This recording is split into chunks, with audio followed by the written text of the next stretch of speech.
Всем привет! Сейчас я покажу вам, как при помощи ключа можно открывать либо все двери сразу по умолчанию, либо одну только водительскую дверь.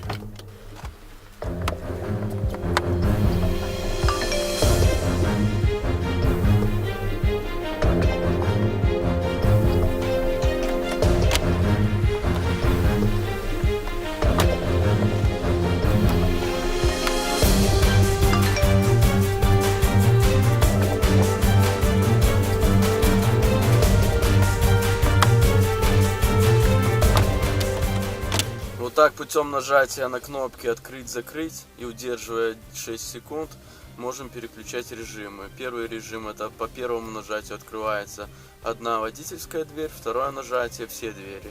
Либо обычный стандартный режим — закрыли, нажимаем «Открыть», открываются все двери. Заходите и подписывайтесь на мой канал, ставьте лайки и комментируйте. Всем отвечу. Всем спасибо за просмотр, увидимся позже. Пока.